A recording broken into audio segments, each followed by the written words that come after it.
Entonces regresaron a Jerusalén desde el monte llamado de los Olivos, situado aproximadamente a 1 kilómetro de la ciudad. Cuando llegaron, subieron al lugar donde se alojaban. Estaban allí Pedro, Juan, Jacobo, Andrés, Felipe, Tomás, Bartolomé, Mateo, Jacobo, hijo de Alfeo, Simón del Celote y Judas, hijo de Jacobo. Todos, en un mismo espíritu, se dedicaban a la oración junto con las mujeres y con los hermanos de Jesús y su madre María. Por aquellos días, Pedro se puso de pie en medio de los creyentes, que eran un grupo como 120 personas, y les dijo: hermanos, tenía que cumplirse la escritura que, por boca de David, había predicho el Espíritu Santo en cuanto a Judas, el que sirvió de guía a los que arrestaron a Jesús. Judas se contaba entre los nuestros y participaba en nuestro ministerio. Con el dinero que obtuvo por su crimen, Judas compró un terreno. Allí cayó de cabeza, se reventó y se le salieron las vísceras. Todos en Jerusalén se enteraron de ello, así que aquel terreno fue llamado Aceldama, que en su propio idioma quiere decir campo de sangre. Porque en el libro de los Salmos, continuó Pedro, está escrito: que su lugar quede desierto y que nadie lo habite. También está escrito que otro se haga cargo de su oficio. Por tanto, es precioso que se una a nosotros un testigo de la resurrección, uno de los que nos acompañaban todo el tiempo en el Señor Jesús, que el Señor Jesús vivió entre nosotros, desde que Juan bautizaba hasta el día en que Jesús fue llevado de entre nosotros. Así que propusieron a dos, a José, llamado Barsabás, apodado el Justo, y a Matías, y oraron así: Señor, tú que conoces el corazón de todos, muéstranos a cuál de estos dos has elegido, para que se haga cargo del servicio apostólico que Judas dejó para irse al lugar que le correspondía. Luego echaron suertes y la elección recayó en Matías. Así que él fue reconocido junto con los 11 apóstoles. Estas palabras de Dios.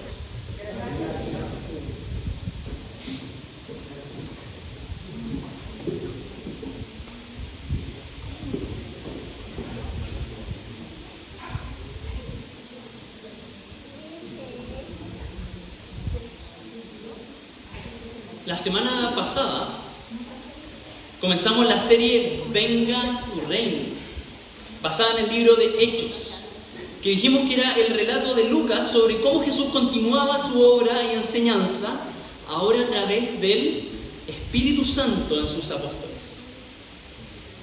En los primeros versos vimos cómo Jesús, luego de resucitar, preparó a sus apóstoles para la misión, para esa misión de llevar el reino de Dios hasta los confines de la tierra.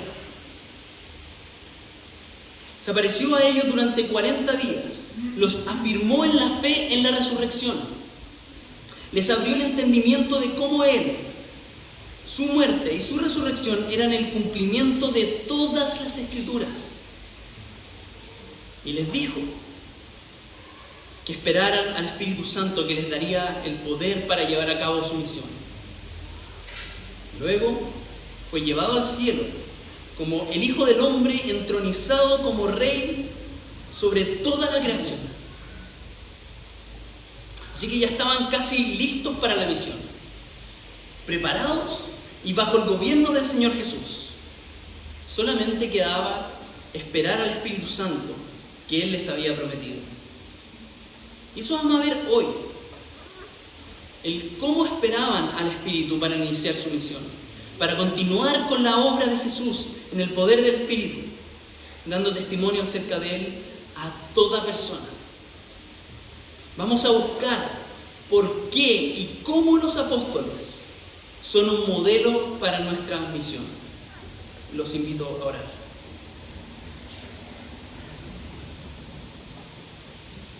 Padre Dios, dirígenos esta mañana.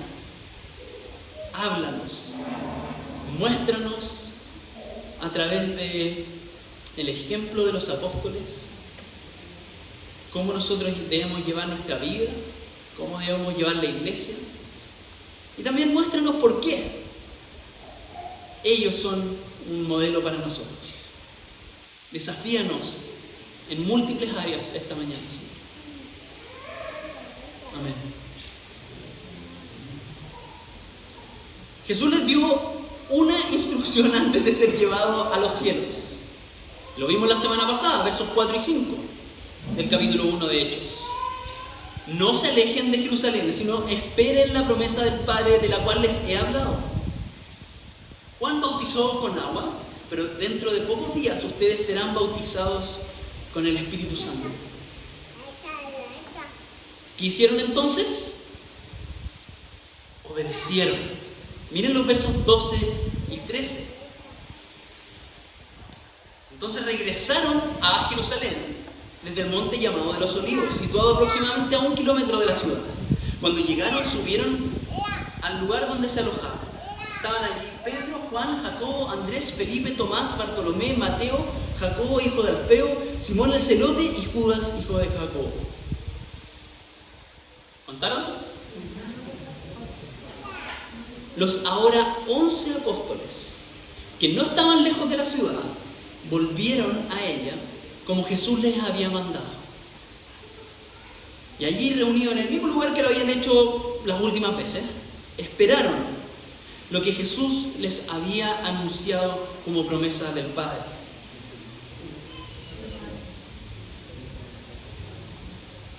Pero ¿cómo esperaron? Verso 14. Unánimes, unidos en un mismo espíritu, en un mismo sentir, junto a las mujeres que lo habían acompañado y apoyado en el ministerio, con la madre de Jesús y sus hermanos que ahora creían en él después de haberle visto resucitado. Pongan atención a eso, a cómo estaban esperando. No de manera pasiva, ni tampoco de una manera desesperada, sino estaban en una espera activa en el Señor, orando, clamando, anhelando, pidiendo confiadamente que Él les daría su espíritu, como Él lo había prometido. Como dice el Salmo 130, desde lo más profundo, oh Señor, he clamado a ti. Señor, oye mi voz. Estén atentos tus oídos a la voz de mis súplicas. Adelante dice, mi alma espera al Señor más que los centinelas a la mañana. Sí, más que los centinelas a la mañana.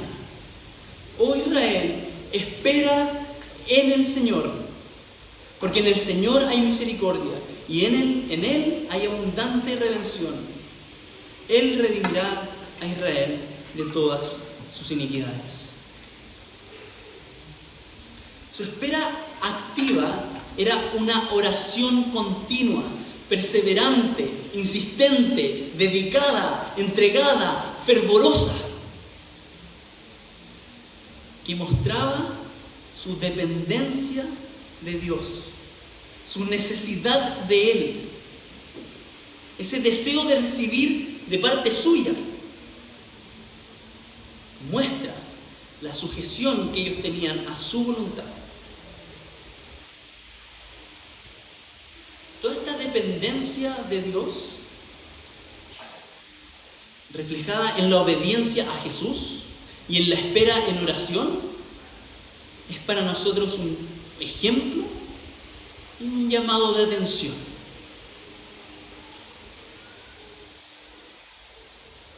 Creo que muchos de nosotros en nuestro diario vivir creemos que podemos solos, sin buscar la sabiduría del Señor y sin buscar sus instrucciones y sin su instrucción. Creemos que podemos sin la ayuda de nuestros hermanos y creemos que podemos hacer las cosas sin sujetarnos a Dios, sin pedir a Dios en oración. Muchas veces nosotros queremos recibir de Dios Queremos ver personas llegar a Él, queremos ver su reino avanzar, queremos que la iglesia funcione bien, queremos que este mundo mejore, queremos transformar nuestro entorno, queremos ver milagros, queremos ser más llenos de Él, pero no lo buscamos. No esperamos en Él. No pedimos.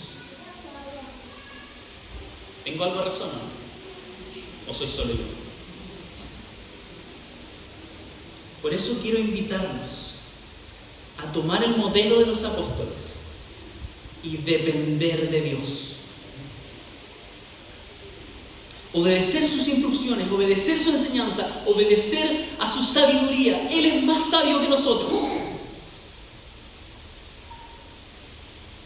Y dedicarnos a la oración de manera personal, en cada momento de nuestras vidas, arrodillados, sentados, lavando la loza, manejando no cierren los ojos, dedicados a la oración en todo momento.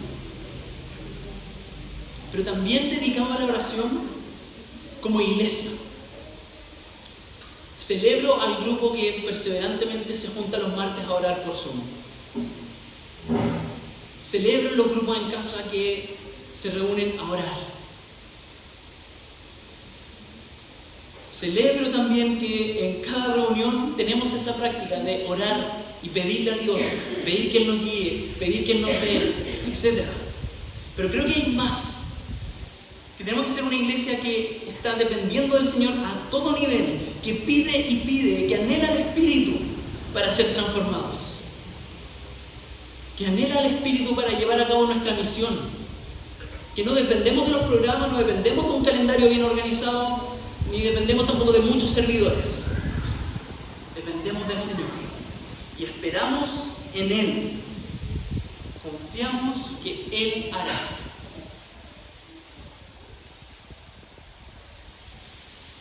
Aún así, los apóstoles, mientras esperaban, tenían que hablar del elefante en la habitación. Los 12 que habían sido escogidos por Jesús, ahora eran solo 11. Y todos se habían enterado de lo ocurrido. Verso 17.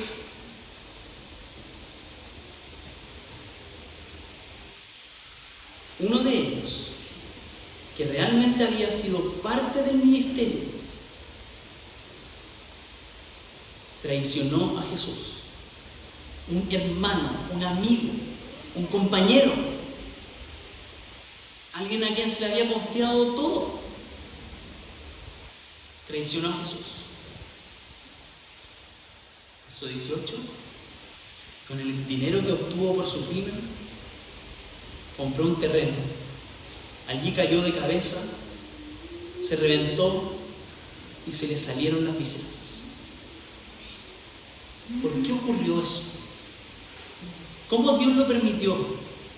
¿Fue Judas culpable de sus acciones? ¿Cómo eso deja el resto? Ese tipo de preguntas eran las que quizás estaban haciendo los apóstoles y quienes los rodeaban. Preguntas que quizás hacían los discípulos en general. Y todos quienes veían esta situación. Pero en vez de ponerse a la defensiva y culpar a otros, o obviar y tapar la situación, o simplemente buscar respuesta en el propio raciocinio humano, el apóstol Pedro busca respuestas, encuentra respuestas, interpreta la realidad y los acontecimientos desde las Escrituras. Miren los versos 15 y 16. Por aquellos días, Pedro se puso en pie en medio de los creyentes, que eran un grupo como de 120 personas, y les dijo: hermanos, tenía que cumplirse la Escritura, que por boca de David había predicho el Espíritu Santo en cuanto a Judas, el que sirvió de guía a los que arrestaron a Jesús. Pedro y los apóstoles estaban esperando ser bautizados con el Espíritu, pero ya reconocían que el Espíritu ya había hablado por medio de profetas como David. que las Escrituras son su voz. Y es en ella en las que encuentran respuestas. Esta tragedia tenía que ocurrir así. Dios lo había dispuesto de antemano y el Espíritu Santo lo había predicho siglos antes a través de David.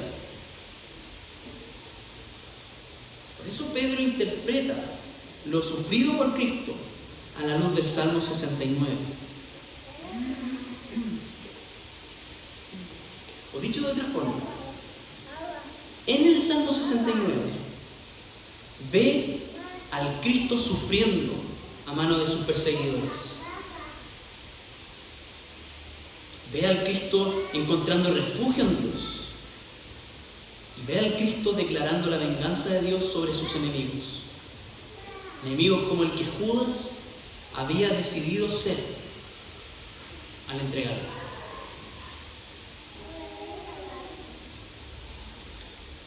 Por eso Pedro dijo, respecto a la impactante muerte de Judas, versos 19 y 20. Todos en Jerusalén se enteraron de ello. Así que aquel terreno fue llamado Acéldama, que en su propio idioma quiere decir campo de sangre. Porque en el libro de los Salmos, continuó Pedro, está escrito que su lugar quede desierto y que nadie lo habite. Las Escrituras, como la voz del Señor, inundaban los pensamientos, las emociones y las decisiones de Jesús, y ahora también de los apóstoles. Y como inundaban sus pensamientos, ellos pueden interpretar lo que está ocurriendo a la luz de las Escrituras. Y creo que esta escena nos desafía en dos ámbitos. Por un lado, cómo los apóstoles se enfrentan el dolor, las dudas, la impotencia y la vergüenza. Y por otro lado, cómo los apóstoles reflexionan y disciernen las situaciones de la vida a partir de las Escrituras. Cómo interpretan la realidad según cómo Dios las ve. En la primera situación, en el primer ámbito, creo que nos muestra esta escena y nos da un ejemplo de cómo nosotros como cristianos individuales y como iglesia muchas veces cargamos con muchos dolores, errores y cosas que nos avergüenzan de nosotros o de quienes nos rodean o quienes fueron parte de nosotros. Basta con ver nuestra historia como del cristianismo. Hay muchas cosas que nos avergüenzan, que hemos cometido errores. En esta iglesia se han cometido errores. Y creo que aquí encontramos parte del modelo para enfrentar situaciones así. No escondiendo la verdad, sino trayéndola a la luz. Y con humildad reconociéndola y descansando en la gracia, sobre todo en la soberanía de Dios. Pidiendo perdón cuando es el caso. Pero como vemos acá, diciendo estas cosas que quizás no entendemos, es el plan del Señor. Por otro lado, muy importante ver cómo los apóstoles reflexionan y disciernen las situaciones de la vida. Como he dicho ya, no a partir de sus propios pensamientos, sino a partir de las Escrituras. Muchas veces nosotros andamos a ciegas tratando de avanzar como a tientas, con la visión vendada, con nuestro propio ilimitado entendimiento, que vamos en cualquier dirección. Pero este pasaje nos invita a ver cómo las Escrituras les hacían entender toda la realidad de una manera diferente. Es como cuando Neo, ¿han visto la película Matrix? Buenísima, no es muy nueva. Es como cuando Neo se establece como el elegido y comienza a ver la Matrix. La Matrix a su alrededor, en las murallas, en el suelo, en las personas. Donde mira, ve e interpreta el código de la Matrix. Asimismo nosotros debemos leer todo a nuestro alrededor, todo lo que vivimos, todos nuestros conflictos, las situaciones que vivimos, con el código de las Escrituras. Para eso necesitamos estar empapados en la palabra del Señor. Necesitamos estar meditando en ella día y noche, repitiéndola, reflexionando, tratando de entenderla, haciendo el ejercicio. A veces solamente agregando contenido que después va a ser utilizado por el Señor. Tratando de conectar las partes, explicándola a otros, a mis pares, a mis amigos, con lenguaje técnico a veces y con lenguaje sencillo muchas veces. Muy bueno explicársela a los niños. Creo que no hay mejor manera de uno entender la Biblia que explicándosela a un niño. Como que te obliga a simplificarlo y a darle conexión a todas las partes. Una manera también de estar empapado en la palabra es cantándola, transcribiéndola, etc. ¿Verdad? Hay tantas formas de invitación a estar empapados en la palabra para que nos podamos poner los lentes de la Biblia y ver todo a nuestro alrededor. Para ver e interpretar los sucesos a la luz de la Biblia, buscando sabiduría en ella y buscando qué es lo que el Espíritu nos quiere decir a través de las Escrituras. Por eso mismo es que Pedro, ahora citando el Salmo 109, dice que otro tome su cargo.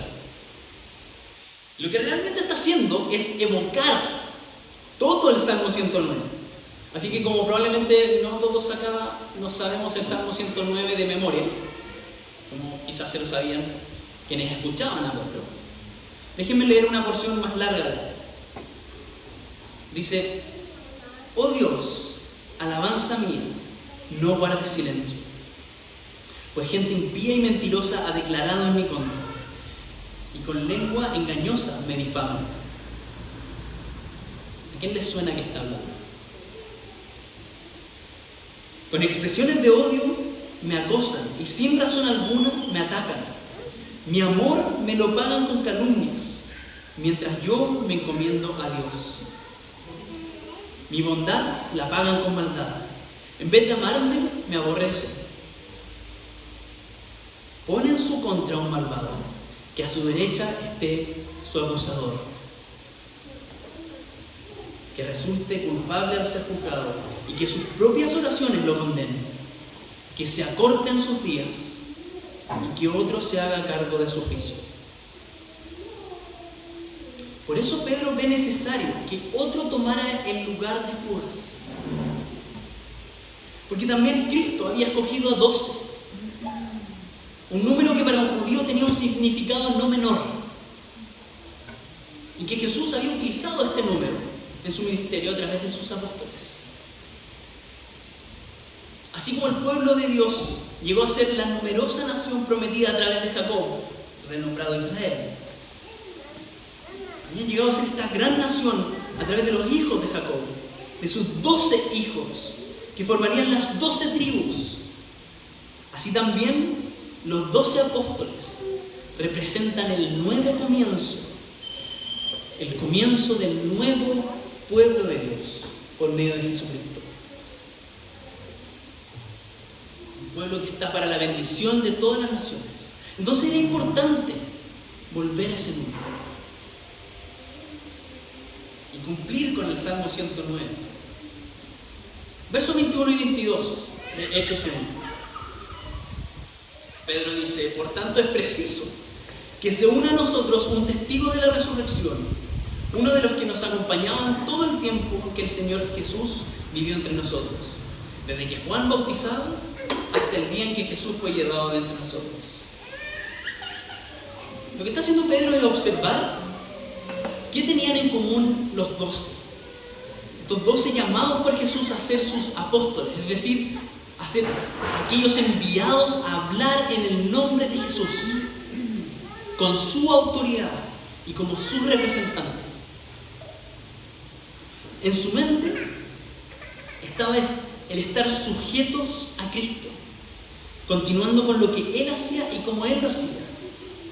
Así que propusieron y oraron para que Jesús mismo escogiera y enviara el reemplazo de Jesús. Versos 23 al 26. Propusieron a dos. No le puse. A José, llamado Barsabás, apodado el Justo, y a Matías. Y oraron así: Señor. Parece que están hablando a Jesús como Señor. Novedoso eso. Señor, tú que conoces el corazón de todos, muéstranos a cuál de estos dos has elegido, para que se haga cargo del servicio apostólico que Judas dejó para irse al lugar que le correspondía. Luego echaron suertes y la elección recayó en Matías. Así que él fue reconocido junto con los 11 apóstoles. En la ley, Dios proporcionó un método que consistía en orar y luego echar suertes, usando el Urim y el Turim. Anótenlo por ahí. Usando el Urim y el Turim. Este método era empleado por los sacerdotes para discernir la voluntad de Dios. Y es probable que haya sido ese mismo método el que ocuparan los apóstoles en esta ocasión y por última vez para escoger y para discernir, para que Jesús escogiera. Y es última vez que lo ocupan, porque más adelante sería directamente el Espíritu Santo que les daría esta capacidad de discernir. Lo que vemos acá es que desde las Escrituras los apóstoles veían la necesidad de volver a ser 12. Porque también habían comprendido la importancia que Jesús le había dado a su rol como representantes enviados a continuar con su misión. Así que, siguiendo los principios de su propio llamado, piden a Jesús que Él continúe escogiendo. Por eso es que tenemos a los apóstoles como modelo autoritativo. Porque ellos mismos siguieron el ejemplo de Cristo. Porque Cristo los escogió y les dio autoridad. Y porque ellos continuaron el ministerio de Cristo.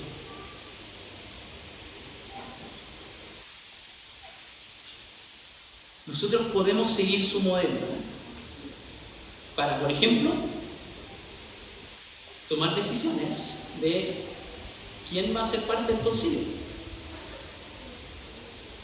Vamos a ver los principios bíblicos de quién debería estar como anciano de la iglesia, liderando la iglesia, cuidando a la iglesia, sirviendo a la iglesia. Vemos esos principios y proponemos. Y en oración y guiados por el Espíritu Santo, en nuestro caso, votamos. No voto de mis gustos. Vamos a votar el próximo domingo, queriendo ser guiados por el Espíritu Santo bajo los principios bíblicos y con el deseo de que Jesús continúe su misión. No a través de apóstoles, mañana, el próximo domingo nos va a nombrar apóstoles, pero que continúe su misión a través de estos servidores. Podemos ocupar el modelo de los apóstoles para tomar decisiones como en qué trabajo, cuando hay más de una opción. ¿Estudio o no estudio? ¿Viajo o no viajo? ¿Cómo voy a conformar mi familia? ¿Van a ser 8 hijos o van a ser 2 hijos? Preguntas que yo tengo. ¿Cómo los voy a criar? ¿Cuál va a ser mi presupuesto? ¿En qué voy a servir en la iglesia? Nuevamente, desde las Escrituras, me propongo algo buscando la sabiduría del Señor y oro para que Jesús escoja, para que Jesús continúe su obra, ya no echando suerte, sino siendo guiados por el Espíritu Santo. Así que la invitación hoy, en este pasaje que habla de muchísimas cosas, nos podríamos meter en muchos detalles, la invitación hoy es que tomemos nuestras Biblias y en todo sigamos el modelo de los apóstoles, siendo dependientes del Padre, siendo guiados por la palabra del Espíritu y en todo sujetos a Cristo. Y la invitación también es a seguir escuchando el libro de Hechos, seguir leyendo Hechos, porque ahí vamos a ver más de cómo los apóstoles y la iglesia se desarrollan. Oremos.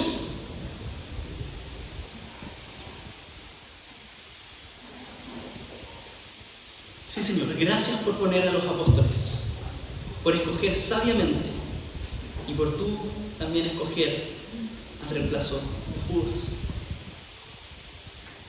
Gracias por poner a los apóstoles como nuestro modelo, porque ellos te siguen a ti. Y haznos como iglesia y como cristianos ser más dependientes del Padre, ser más dependientes de ti, Señor. Dobla nuestras rodillas todos los días para que queramos ser guiados por el Espíritu. Llévanos a la palabra. Recuérdanos pasajes que hemos aprendido. Ayúdanos a estar meditando en ella día y noche. Y en todo, haznos estar sujetos a ti. Amén.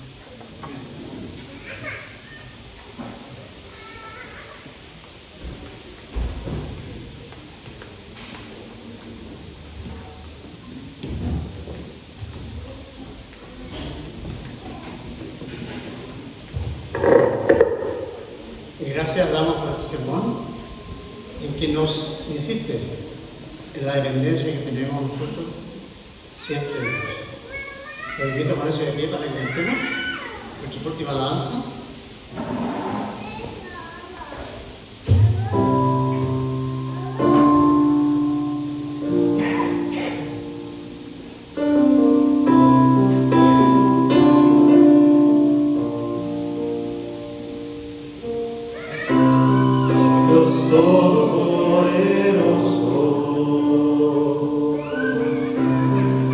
De toda la nación.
finalizar, hermanos, unámonos en la bendición final. Dice: la paz de Dios, que sobrepasa todo entendimiento, guarde nuestros corazones y mentes en el conocimiento y amor de Dios y de su Hijo Jesucristo nuestro Señor. Y la bendición de Dios omnipotente, el Padre, el Hijo y el Espíritu Santo, sea con nosotros y hoy con nosotros eternamente. Amén. Hermanos, este servicio ha terminado. Saludos unos a otros y que tengan todos una muy bendecida y buena semana. Pasemos a compartir un café